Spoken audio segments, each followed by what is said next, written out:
You ever get that feeling like change is just happening so fast now, it's hard to keep up? Especially, with technology. Oh, absolutely. It Mhm. feels like warp speed sometimes. And the sources you've pulled together for this deep dive, they really capture that feeling. Yeah, one of them says it right up front. Seem like change happening faster than ever. Yes, it is. So it's not just us feeling it. Definitely not. And there's a ton of data in here to show why. So today, we're really digging into that why, Yeah. focusing on these unprecedented trends in artificial intelligence. Right, we're talking the user growth, the tech underneath it all, the huge money shifts, the global picture, everything. Exactly. The whole AI wave. And we've got this amazing stack of sources you shared. It's packed with data, charts, insights from all over. Chip makers, research firms, government reports, company info. Yeah, it's a great collection. Thanks for providing them, by the way. It gives us a really solid base to work from.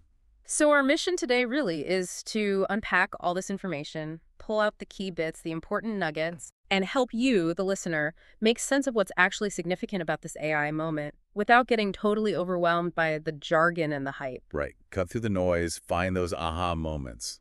That's the goal. And the overview in the source material kind of sets the scene perfectly. It talks about AI innovation and adoption changing the world at unprecedented rates. Yeah, and it nails that feeling. It feels almost magical, but also kind of dangerous and uncertain. Hmm. And it's all being driven by this fierce competition and super fast innovation. Which leads us straight to that core idea we see repeated again and again in these documents. AI user plus usage plus CapEx growth.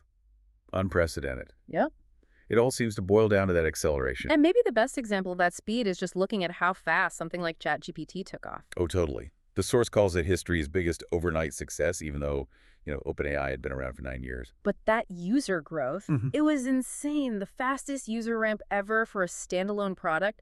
How fast was it? Like 1 million users in 5 days. Just Wow. 5 days to hit 1 million users. 5 days. That's hard to wrap your head around. It really is. And the source makes a great point, contrasting it with, say, the first wave of the internet. Yeah. That started mostly in the U.S., then kind of spread out slowly over years. Right. ChatGPT, it just exploded onto the world stage all at once. Simultaneous growth pretty much everywhere. The data shows it hit, 800 million weekly users by April 25. Wow. 800 million weekly. And there's that chart in the sources that really drives this home. It compares a big U.S. large language model like ChatGPT reaching 90% market penetration in just 3 years. 3 years. Compared to 23 years for the internet to do the same thing. Exactly. 23 years versus 3. That kind of speed, we've just never seen anything like it before. And think about the global impact of that speed. The source points out there are still, 2.6 billion people not online yet? That's like 32% of the world. Yeah, a huge number. But here's the kicker. The material suggests they probably won't start with a web browser and a search bar like we did. So how will they start? It says they will start with AI and in their native language. Whoa, okay, that's a big shift. Imagine your first internet experience is just talking to a machine that gets you in your language. Exactly. The source calls it a potential agent-first internet. Agent first, meaning Meaning, instead of clicking through websites or apps, you just tell an AI agent what you need. Book me a flight, find this info, order dinner. and the AI handles it all behind the scenes. Yeah, it manages the platforms, understands the local stuff, the language. The force thinks this could totally upend existing tech hierarchies. Power shifts from the platforms to whoever controls that AI interface. And making that global reach actually possible, especially in places that haven't had good internet. That's where things like satellite internet come in. Precisely. Low-cost options like SpaceX Starlink are key. The sources show its growth is just rocketing over 5 million subscribers by late 2024. That's like 200% annual growth. So it's filling in the gaps. Exactly. It's bringing internet access to places that were off the grid before. The source mentions examples like cargo ships in the middle of the ocean, remote villages. It's the physical connection needed for this digital AI wave to reach everyone. Okay, so we have this user explosion, global reach getting unlocked. But what powers all this? Where does the actual muscle come from? Right. That brings us to the second part. Building the AI foundation, the infrastructure. And guess what? Same headline applies. Let me guess. AI user plus usage plus CapEx growth equals unprecedented. You got it. The capital expenditure, the CapEx, the money spent on physical stuff like data centers, servers, chips, It's just enormous. So enormous. Well, the data for the big 6 U.S. tech companies, Mm. their CapEx is accelerating like crazy, up 63% year over year, hitting $212 billion in 2024. $212 billion. And the sources are clear. This spending surge, it inflected with AI's rise. And it's not just more money, it's spending it differently, right? Exactly. The focus is shifting. Less on just storing data or distributing it, and more towards computation, towards intelligence. Makes sense. You see it in the cloud revenue numbers, too. Hyperscaler cloud revenue growing at 37% a year. And even R&D spending is way up. Those big companies spent 13% of their revenue on R&D in 2024, compared to like 9% 10 years ago. They're investing heavily in the smarts. So the data centers, they're basically the AI factories. That's exactly what the source calls them. And global IT companies are pouring money into building them. Data center CapEx is at historic highs. In the U.S. alone, the construction value is just soaring up 49% annualized over the last 2 years. And the speed they build them, that example was wild. The XAI Colossus supercomputer. Oh yeah, 750,000 square feet built in 122 days. That's faster than building a house. Way faster. Half the time of a typical U.S. house build. NVIDIA's CEO, Jensen Huang, he called it superhuman. Superhuman. And the source notes these timelines are more like consumer tech cycles, not slow real estate development. The infrastructure build is happening at tech speed. But all that computing takes juice. Lots of it. You bet. The sources are blunt. There is no AI without energy, specifically electricity. And how much are we talking? Well, data centers used about 1.5% of global electricity in 2024. And that demand's been growing about 12% a year since 2017. 12% a year. How does that compare to overall electricity growth? It's more than 4 times faster. And it's concentrated. The U.S. uses nearly half, 45%, of global data center power. Wow. So the material makes a critical point.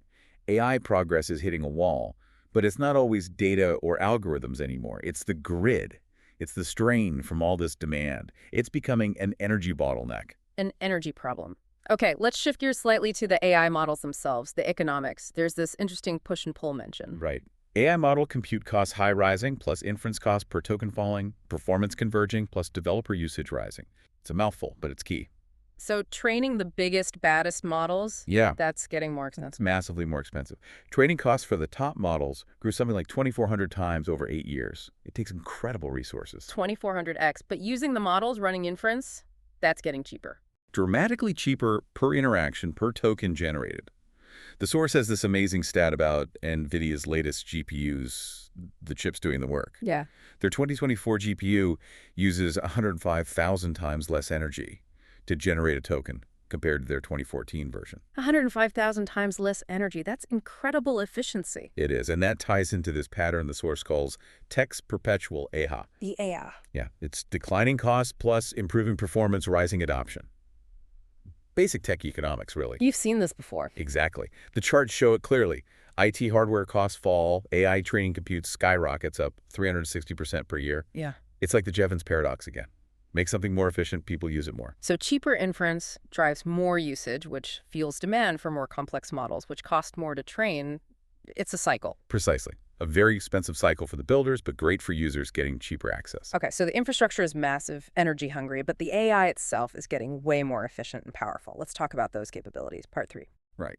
And the performance gains are happening fast. The sources say AI model performance is converging rapidly. They mention things like the LMSYS chatbot arena benchmark. And the big milestone. Top models actually surpassed human-level accuracy and realism on the MMLU benchmark in 2024. That's a major benchmark for understanding and reasoning. So they're getting smarter, objectively, and they're sounding more human. Yeah, increasingly so. The material cites Turing test results from March 2025. 73% of AI responses were mistaken for human. 73%?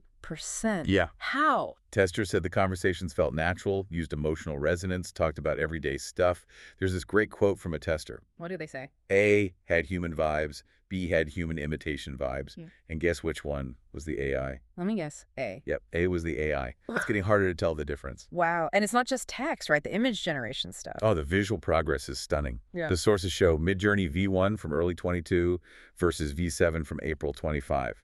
The leap in realism is just incredible. They also had that comparison of AI generated versus real photos from 2024. Yeah, and honestly, Good luck telling them apart. It's getting that good. And audio, too. Definitely. Increasingly realistic audio translation generation. Hmm. Tools like 11 Labs are mentioned cloning voices, translating speech very naturally. So all these senses, text, image, audio, even video, they're coming together. Exactly. That's the rise of multimodal AI. Models that understand and process all of it together. Like GPT-4o, Claude 3, those are examples. Yep, and Chameleon too. And the competition here is fierce. The number of major multimodal model releases apparently jumped 1,150% between 2022 and 2024. 1,150%. And what does that mean practically? Think about the examples in the source. A field engineer points their phone at a broken part, gets an instant diagnosis. Or a doctor gets a draft report written just from looking at an X-ray, connects different types of information. And the AI isn't just talking or seeing anymore, it's starting to do things, becoming an agent. Right. The source calls it AI agent evolution. Chat responses. Doing work. Moving beyond chat. Yeah, moving to an action layer. These agents are designed to be intelligent processes that run over time, performing tasks for you across different apps without you needing to step in constantly. So like a proactive assistant. Kind of. The interest is definitely exploding. Google's searches for AI agent shot up over 1,000% in about 16 months. And all the big players are launching agent products: OpenAI Operator, Salesforce Agentforce, Anthropic Computer Use, Amazon Nova Act. Okay, this leads perfectly into how all this is actually changing work and industries. Part 4. The source says this is AI and work evolution. Real plus rapid. No beating around the bush there. It's happening now and it's fast. And it's not just automating physical tasks anymore, it's cognitive automation, automating thinking work. That's the idea, and companies are jumping on board. The sources have these great anecdotes from CEOs. Duolingo. The language app. Yeah, their CEO says they're going AI first. Oh. Changing hiring, reviews, headcount, rethinking whole departments to use AI, even if it means, and I quote, occasional small hits on quality, just to integrate it quickly. Wow, that's a commitment. What about Shopify? Their CEO had some strong words. Basically, use AI in your job now. He warned, stagnation is almost certain, and stagnation is slow motion failure. If you're not climbing, you're sliding. Pretty blunt. Don't get left behind. Essentially, yeah. And the adoption numbers back it up. Around 7% of U.S. firms were using AI in Q1 2025. That might sound small, but it was up 21% from the previous quarter. It's accelerating. And the main reason they're adopting it? Productivity. Surveys in the source say the top goal is productivity improvements, boosting general employee productivity, saving labor costs for specialized roles. And are they actually seeing those gains? Seems like it. The stats mentioned show customer support agents getting a 14% productivity bump with AI tools. Scientists saw a 22% gain. These are real, measurable results. Which must be impacting the job market, the employment evolution, as the source calls it. Big time. Look at the numbers. USA AI job postings went up 448% in 7 years, from 2018 to 2025. 448%. And non-AI tech jobs? They actually decreased by 9% in the same period. Now, the source puts this in context. Usually, productivity gains lead to overall job growth. But this looks like a real shift within tech itself. Demand is moving towards AI skills. So are people going to lose their jobs to AI? There's that quote from Jensen Huang. The NVIDIA CEO, yeah. It's a powerful one. You're not going to lose your job to an AI, but to somebody who uses AI. So it's a tool you need to learn. That's his argument. He calls AI the greatest opportunity for us to close the technology divide. His point is, almost nobody knows C++ but everyone knows their native language, which is how you interact with AI. 100% as you know how to program an AI, that's a good line. Right. He also argues it's the best way to boost GDP, deal with worker shortages. Basically, embrace the tool. And we're seeing that embrace happen broadly, right? The big software companies are adding AI everywhere. Oh, yeah. The incumbents are layering it into products billions of people already use. Microsoft 365 Copilot, Adobe Firefly, which the source has generated 16 billion AI outputs already. Atlassian Intelligence hitting 1 million users.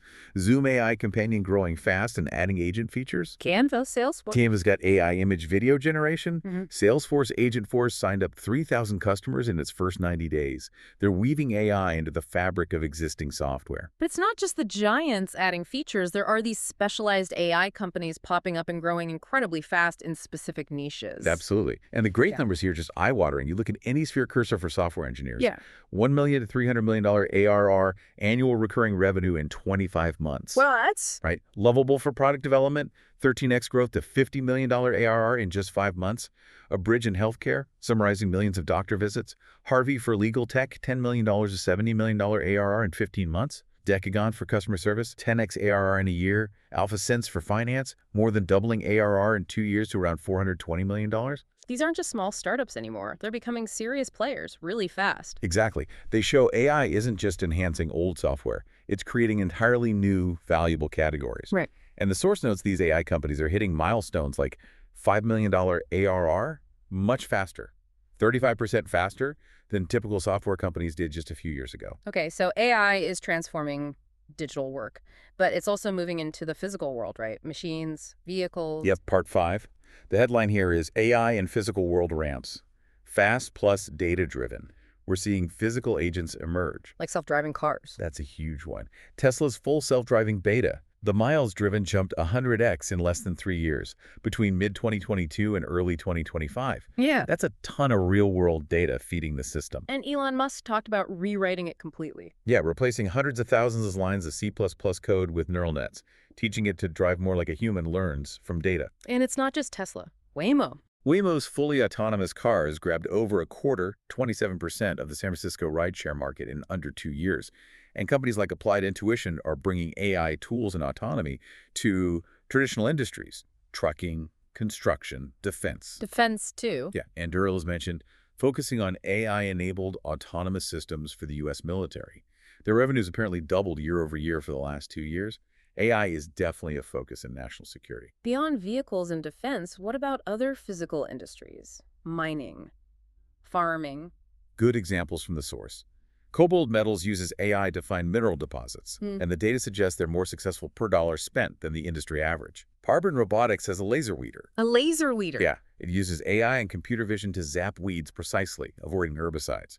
The source says it's prevented hundreds of thousands of gallons of glyphosate use. So it's making physical assets smarter, turning them into software endpoints, as the source puts it. Exactly. Adding intelligence to heavy machinery, making it more efficient and capable.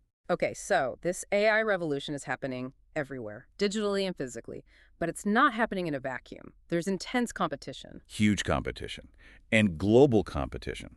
The sources frame this section as AI monetization threats, rising competition, plus open source momentum, plus China's rise. China's rise. The source calls it an AI space race. It does, and explicitly says China is highly capable.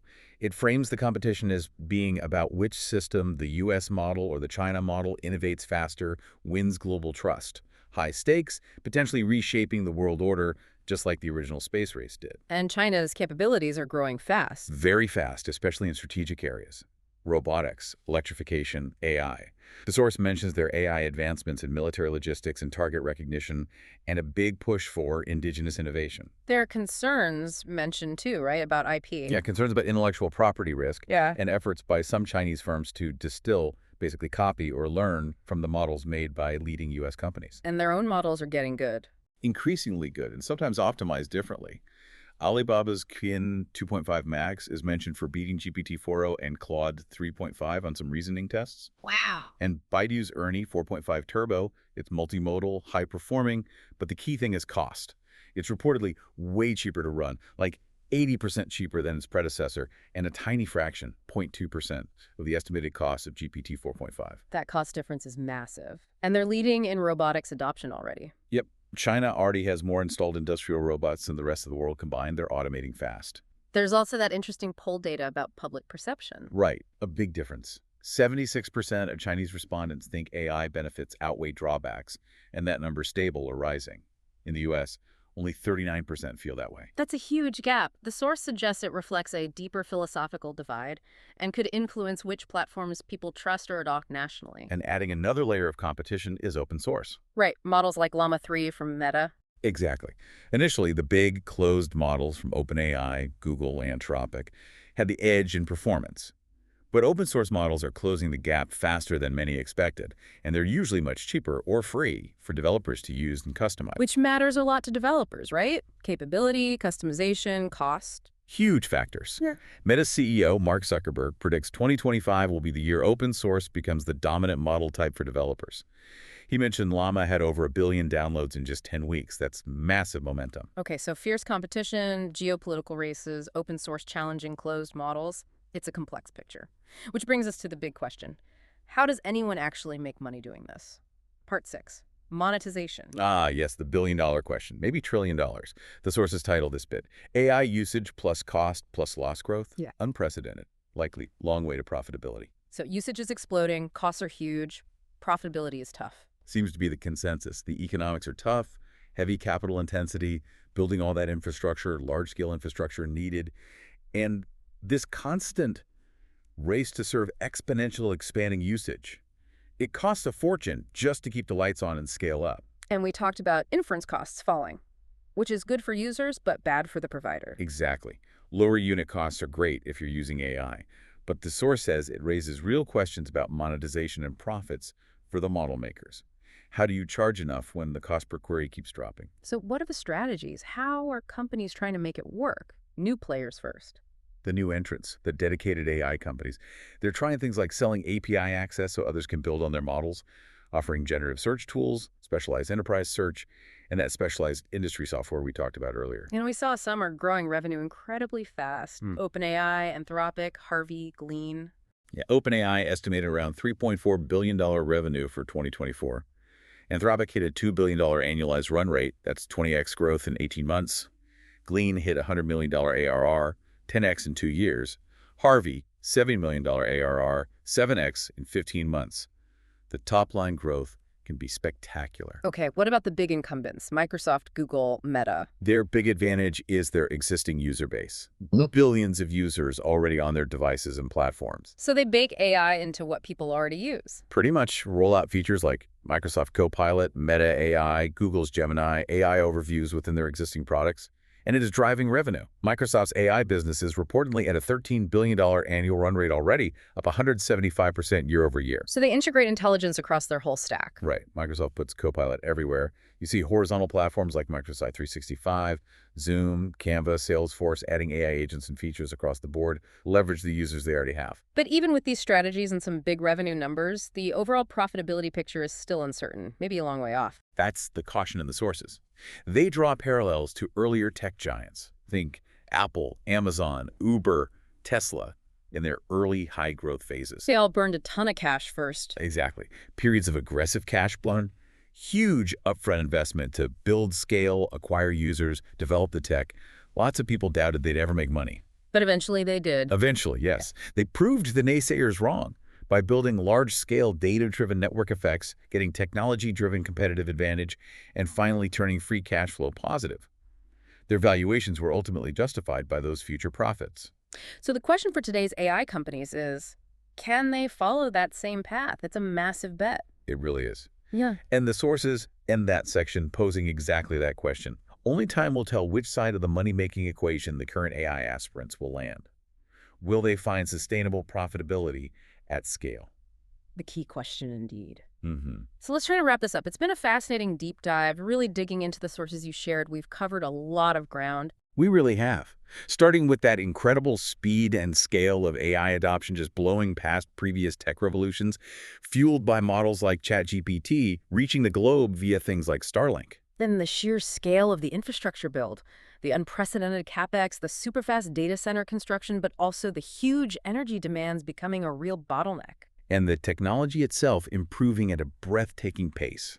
Models beating human benchmarks, generating incredibly realistic images and audio, understanding multiple modes of information, and evolving into agents that can actually do things. We saw how it's changing work real plus rapid with cognitive automation, big companies going AI first, measurable productivity gains, and clear shifts happening in the job market towards AI skills. Plus, it's moved into the physical world, autonomous driving, AI in mining and agriculture, turning physical assets into smart endpoints, and navigating that intense global competition, especially the US-China dynamic, and the rise of powerful open-source alternatives. And finally, wrestling with that crucial question of monetization. seeing the strategies, the huge investments, the parallels to past tech booms, but acknowledging the long and uncertain road to profitability for many. It really paints a picture of a world in rapid transformation. Absolutely.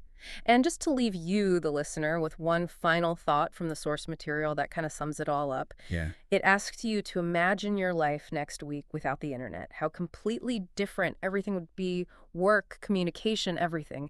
The internet is just woven into the fabric of life now. Hard to imagine life without it, for sure. And the source suggests, in the next decade or two, imagining a world without AI will likely feel the same. Wow. That's a powerful thought to end on. If AI becomes as foundational as the internet. Exactly. Something to think about. Well, thanks for joining us on this deep dive. My pleasure. Fascinating stuff.